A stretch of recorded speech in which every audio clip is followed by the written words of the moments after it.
this, I'm joined by Chris Skinner. He is the chairman and CEO of Balatro. Chris is an independent commentator on the financial markets and chairs the European networking group, the Financial Services Club.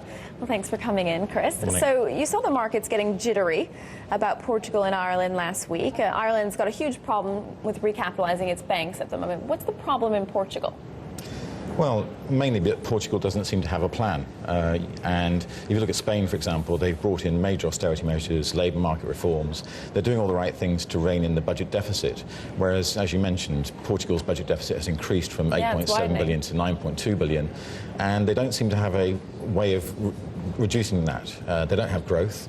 And unlike the rest of Europe, they seem to have a deflating economy, and therefore there's some issues that they haven't addressed yet. Until they do, I think the markets will remain concerned about it. So specifically, what do we need to see? Stricter austerity measures? Well, they need to bring in a clear view as to how they're going to reduce that deficit. It's been increasing, and as I say, without growth, how they're going to get rid of that budget deficit. Their dependency on the ECB in particular is a concern, and the ECB at the moment has been propping up quite a few of these countries. They've bought about 60 billion euros worth of government bonds since May, since this crisis hit the sovereign debts of the pigs, as we call them. And you can stick lipstick on the pig, but it's still a pig. Now, by what measure would you consider today's sale of Portuguese debt a success? Well, the yields and the spreads are the concern. The yields on these bonds are going to be 6% or thereabouts, and as a result, they will probably sell them just as Ireland did yesterday. And what we're seeing is that by paying a higher amount than potentially they can afford long term, they will get the investment. They can't sustain that, though. Until they bring in a plan, until they show they can reduce budget deficits, then those yields will stay high.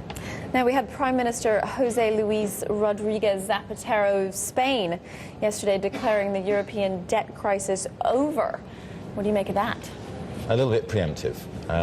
We saw the stress tests that the Central European Bank supervisors issued in August, and what we found with that is that they estimated 7 of 91 banks would fail in the severest downturn. If you look at the Bar rules that came in, it's 7% capital ratios. That would mean 30 of the 91 banks would have failed.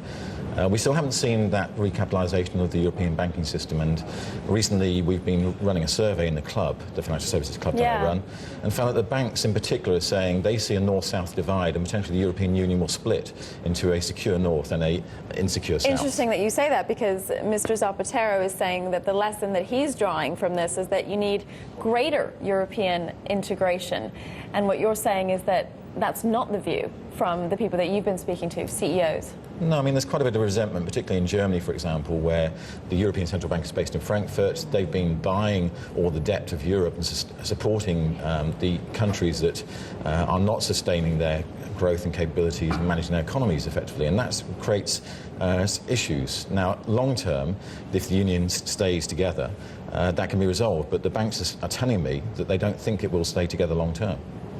Interesting. And there's a lot of dependence, as you say, on the ECB. So the overall shape of the banks, you're not convinced. Well, I think the one good thing here is that they are getting the bond debt investments, as you've seen with Ireland and Spain and Greece. Equally, there is this European Financial Stability Fund, which is 440 billion euros of investment available in an emergency. And the IMF, International Monetary Fund, are also there in an emergency. So I think it will come through, but the question still lays, particularly with Portugal, what's the plan? Right. Okay, Chris Skinner, we thank you very much for joining us.